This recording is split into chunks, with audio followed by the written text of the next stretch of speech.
그리고 또 보람찬 한 주간 보내셨나요? 우리 친구들 어떻게 하루하루를 보내는지 너무나도 궁금해지는데, 우리 친구들 그래도 이렇게 한 마음 한 뜻으로 하나님의 말씀을 들으려 이렇게 비록 비대면이지만 이렇게 한 자리에 모인 우리 친구들을 축복하고 모두 다 주님의 이름으로 환영합니다. 우리 친구들 오늘 말씀을 들어가기 전에 수수께끼를 하나 내려고 해요. 이 수수께끼는 좀 난이도가 높아요. 전도사님이 한참 그 로스쿨을 준비했을 때 이런 비슷한 문제들을 굉장히 많이 공부를 했던 기억이 나요. 우리 친구들 만약에 이 문제를 풀 수 있으면 우리 친구들도 로스쿨에 들어갈 수 있는 자격이 될 수도 있어요. 확실하진 않지만 이런 문제들이 굉장히 많이 이런 문제들을 많이 풀었어야 하는데, 전도사님은 결국 포기하고 로스쿨을 못 간 케이스지만 우리 친구들 어떤지 우리 실력을 한번 평가해 보도록 하겠습니다. 우리 친구들 뒤에 보시면 이제 힌트가 나올 거예요. 우리 친구들이 맞춰야 할 문제는 이 친구들이 있는데, 각각의 친구들이 있는데 이 친구들이 어느 집에 사는지, 몇 번째 집에 사는지 알아맞히면 됩니다. 바로 이거를 보고 이웃찾기 수수께끼라고 해요. 그래서 전도사님이 힌트를 보여줄 건데 지금 뒤에 배경으로 나오고 있죠? 우리 친구들이 누가 힌트 속에 있는 집에 사는지만 알아맞혀 주시면 됩니다. 자, 힌트는 총 6가지가 나가게 될 텐데요. 이 6가지 힌트를 잘 듣고 이 4가지 집이 있어요. 4개의 집이 있는데 이 4개의 집에 사는 친구들의 이름을 맞춰주시면 돼요. 자, 첫 번째 힌트부터 나가겠습니다. 첫 번째 힌트 우리 친구 뒤에 보시면 민준이가 나와요. 민준이는 짝수집에 삽니다. 여러분 짝수가 무슨 뜻인지 알죠? 홀수와 짝수, 그쵸? 영어로는 even number이라고 하죠. 짝수. 자, 민준이는 짝수 집에 삽니다. 이게 바로 첫 번째 힌트고요. 두 번째 힌트 뒤에 보시면 나갈 텐데요. 자, 서연이가 있어요. 우리 송파사랑교회 친구들 중에서 서연이가 있는데, 그쵸? 이 서연이는 2번 집에 살지 않아요. 네, 이제 잘 지금 머릿속에 집어넣고 있나요? 이제 저장하고 있나요, 우리 친구들? 세 번째 힌트 나가겠습니다. 세 번째 힌트, 사라. 전도사님 친구 중에도 사라라는 친구가 있는데, 자, 사라도 나오네요. 사라와 서연이, 아까 말했던 서연이는 양쪽의 모든 이웃이 삽니다. 기억해둬요. 알겠어요. 메모를 해도 좋습니다, 여러분. 자, 사라와 서연이는 양쪽에 모두 이웃이 살아요. 자, 네 번째 힌트 나갑니다. 이제 정혁이라는 친구가 나와요. 또 정혁이와 서연이는 서로 옆집에 살지 않아요.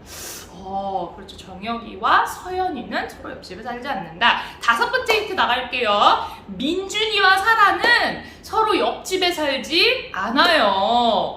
민준이와 사라. 이게 조금씩 복잡해지고 있죠, 우리 친구들. 이제 난이도가 점점 오르고 있어요. 자, 마지막 힌트 나갈게요. 정혁이는 사라 옆집에 삽니다. 자, 이 6가지의 힌트를 다 종합해서 봤을 때 총 4개의 집 주인은 과연 누구일까요, 여러분?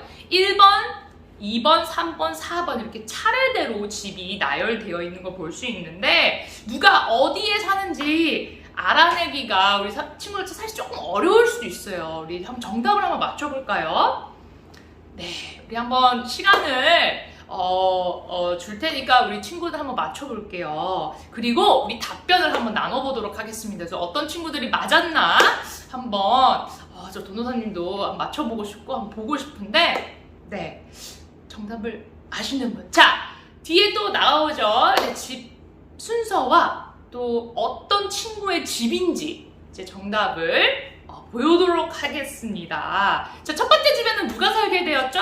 우리가 봤던 힌트를 토대로 첫 번째 집에는 누구의 집이죠? 바로 정혁이의 집이죠. 네, 맞습니다. 정혁이의 집입니다. 그리고 두 번째 집은 누가 살고 있죠? 바로 사라가 살고 있죠. 세 번째는요, 여러분, 서연이, 그리고 네 번째는 민준이. 네 번째까지 맞췄습니다. 여러분, 누가 어디에 사는지 우리 힌트 6가지 힌트만 보고는 조금 힘들었죠? 좀 어려웠죠? 그럼에도 우리 친구들 중에 몇 명은 찾았을 거라고 전도사님은 믿어요. 자, 오늘 성경의 말씀 역시 우리 이웃에 관한, 우리 바로 옆집에 사는 이웃일 수도 있고요. 나와 친한 사람일 수도 있고요. 그리고 나와 조금 떨어진 거리에 사는 그런 친구들이나 친척들, 그런 사람을 모두 이웃이라고 하죠. 사실 꼭 굳이 옆집에, 바로 옆집에 산다고 해서 그 사람만 내 이웃이 되는 거는 아닐 거예요. 자, 오늘 성경 말씀에서 이 이웃에 대해서 어떻게 설명하고 있는지 우리의 본문 말씀 함께 알아보도록 하겠습니다. 여러분, 저번 주에 이어서 예수님은 왜 비유로 제자들과 많은 사람들에게 말씀을 하셨을까요? 네, 예수님은 자신이 어떤 분이신지, 하나님이 어떤 분인지, 그리고 하나님의 나라가 어떤 나라인지 이제 사람들에게 알기 쉽게 설명하기 위해서 이렇게 비유를 통해 많은 말씀을 전해주셨어요.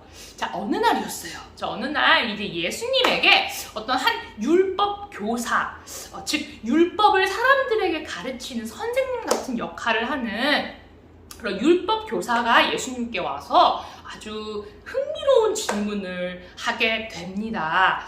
예수님, 제가 어떤 일을 해야지 영생을 얻을 수가 있나요? 제가 어떤 일을 해야지만 천국에 갈 수가 있나요? 이렇게 물어봤어요. 우리 친구들 아주 굉장히 비슷한 질문을 해본 적이 있을 것 같아요. 전도사님도 그랬거든요. 근데 성경에도 똑같은 비슷한 질문을 했던 이제 율법 교사가 있었어요. 예수님께서 이제 답변을 해주셔야 되는데 예수님이 도리어 이 율법 교사에게 물었어요. 그 질문? 성경에는 뭐라고 말하고 있니? 성경에서는 어떻게 해야 영생을 얻을 수 있냐고 말하고 있니? 이렇게 되물어보는 거예요. 너는 그 대답이 뭐라고 생각해? 이렇게 물어봤어요.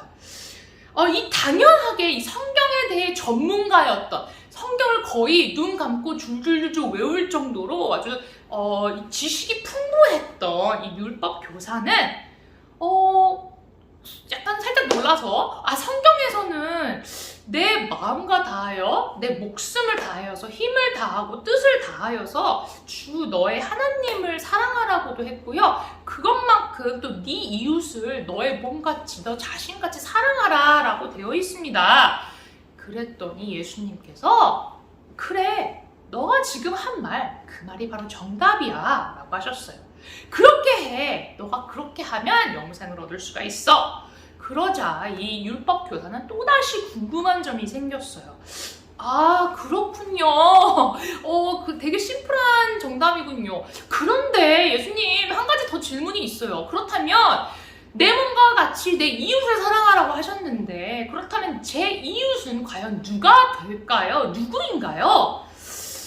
그래서 이제 예수님께서 오늘 또 그 정답을 해주시려고 이 지혜로운 비유의 말씀, 무언가를 빗대어서 쉽게 이 정답을 이 율법 교사에게 가르쳐 주셨어요. 어느 날 한 사람이 강도를 만났어. 강도를 만나서 겨우겨우 목숨을 유지했단다. 하지만 죽을 지경이 돼서 길가에 쓰러져 있을 수밖에 없었어. 이 강도가 무슨 짓을 했냐면 이 사람이 갖고 있던 모든 것들, 아주 값진 것들 뿐만이 아니라 모든 것들을 다 가지고 있던 걸 뺏고 죽기 전까지 때려서 다 죽어가는 상태로 그 길가에 버려놓았기 때문이야. 근데 그 길을 때마침 이 제사장과 레위인 그리고 마지막으로 사마리아인이 그 길을 지나치게 되었단다. 자, 이 예수님의 이야기를 들었던 사람들은 당연하게 이 강도 맞는 사람을 누가 도와줬을 거라고 생각했을까요? 우리 친구들. 혹은 우리 친구들은 어떻게 생각하세요? 제사장 레위인은 이 성전을 위해 봉사하는 사람이었어요. 성전을 위해서 일을 하고 하나님의 말씀을 잘 지키려고 하는 사람들이었어요. 종교 지도자들이나 마찬가지였어요. 그래서 이 이야기를 듣던 사람들은 당연히 레위인이나 제사장이 당연히 그 사람을 도와줬겠지. 아무리 그래도 많은 사람들 리더 역할을 했던 사람이잖아. 그런데 아니라 다를까 예수님의 비유 속에 나오는 그 스토리에서는 이 레위인도 아니고 제사장도 아니고 사마리아인이 그 강도 맞는 사람을 도와주었다는 이 이야기를 들었어요. 예수님으로부터. 근데 그 사람들, 그 말씀을 듣던, 그 비유의 말씀을 듣던 사람들은 도무지 이해가 되지 않았어요. 왜냐면 그 당시에는 유대인들과 사마리아인들 사이가 좋았나요? 아니요. 나빴기 때문에, 아니 그 비유하는 예수님께서 말씀해주신 그 비유의 말씀 속에 왜 이 사마리아인이 도대체 쓰러져 죽어있는 유대인을 도와줬는지 이해가 잘 가지 않았을 게 당연한 거였어요. 계속해서 예수님께서는 얘기를 이어나가셨어요. 한 종교 지도자인 제사장이 그 길을 가다가 강도 만난 이 사람이 쓰러져 있는 것을 꼭 돕지 않았단다. 돕지 않고 그냥 피해갔어. 다음으로 또 다른 종교 지도자인 레위인이 이 쓰러져 있는 죽을 만큼 맞아서 아파서 거의 시체처럼 쓰러져 있는 그 유대인을 발견했지만 마찬가지로 제사장과 마찬가지로 그 사람을 그냥 보는 척하고 말고 하다가 다른 길로 피해갔단다. 빨리 예배 드리러 가야 되는데 예배 시간이 늦었네. 내가 지금 아주 바쁜 일이 있어서 어쩔 수 없다. 그냥 가자. 저렇게 맞아서 쓰러져 있는 사람을 돕다가 나까지 피해가 가면 어떡해. 당황스러워. 그런 상황은 내가 만들지 말아야지. 그냥 가자. 누군가가 나 대신 도와주겠지. 이랬을 것 같아요. 그렇게 생각하면서 그 사람들 다 지나쳐서 간 거예요. 그런데 마지막으로 이 사마리아인이 그 길을 지나쳤어요.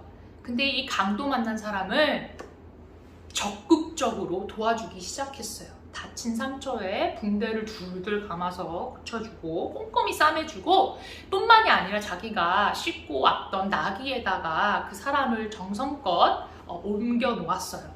그리고 근처에 있는 여관방에 들려서 조심히 그 사람을 데려갔어요. 그뿐만이 아니었어요, 여러분. 다음날 그 사람이 여행길에 오를 때에도 그 여관방을 떠날 때에도 여관에 일하는 사람에게 특별히 돈까지 주면서 내 사비까지 털어서 주면서 이 다친 사람, 강도 맞는 사람을 오늘까지 잘 보살펴 달라고 그렇게 여관방 주인에게 부탁까지 한 거예요.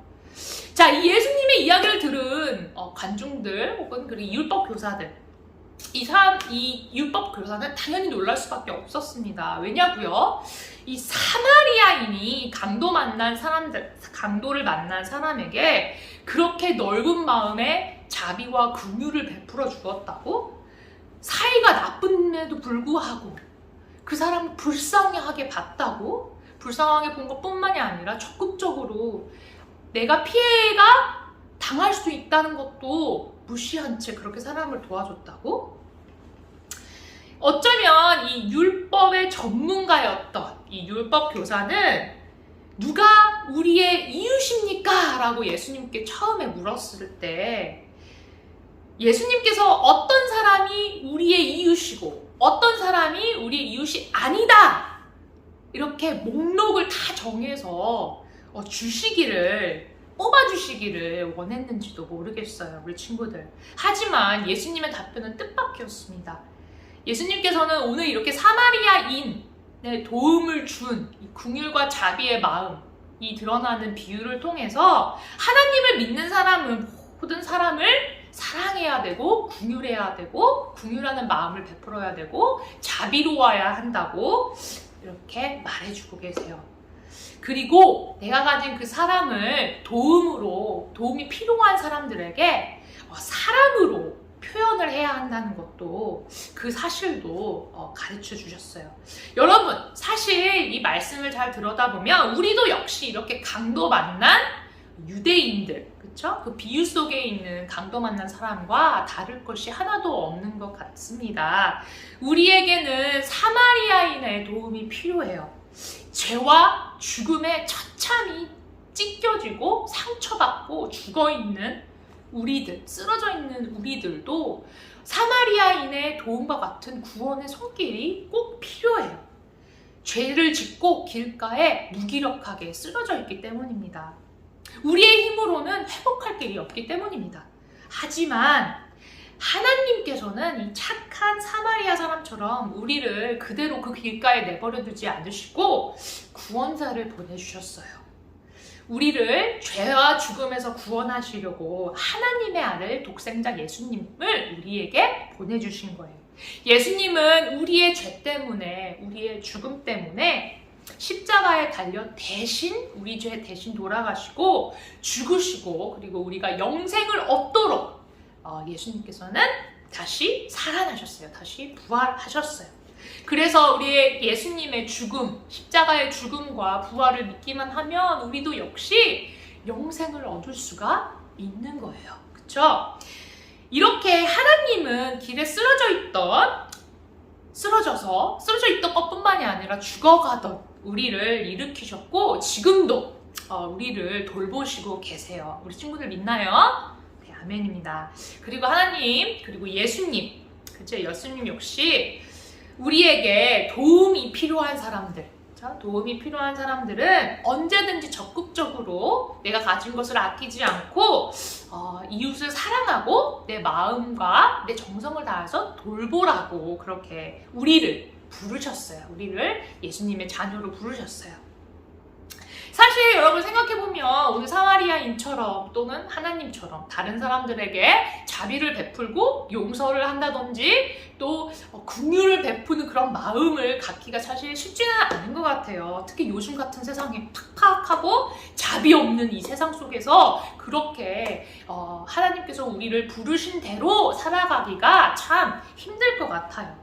다른 사람을 사랑하는 일, 말은 쉬운데 사실 실천으로 옮기기도 절대 쉽지 않아요. 하지만 오늘 본문 말씀에 보는 것처럼 우리 친구들, 예수님께서 사마리아인처럼 우리를 사랑하시고 구원하셨듯이 우리 역시 예수님을 믿는 사람들이라면 예수님처럼 다른 사람을 넓은 마음으로 감싸주고 안아주고 사랑해 주어야 합니다.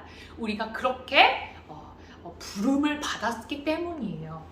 이 사랑과 친절을 베푸는 일이 쉽지 않아서 못할 때가 사실 많아요, 우리 친구들. 근데 그럴 때마다 낙심하지 말고, 그럴 때마다 자책하지 말고, 그때마다 우리 친구들 용기를 내어서 성령님께 먼저 도움을 구하셨으면 좋겠어요.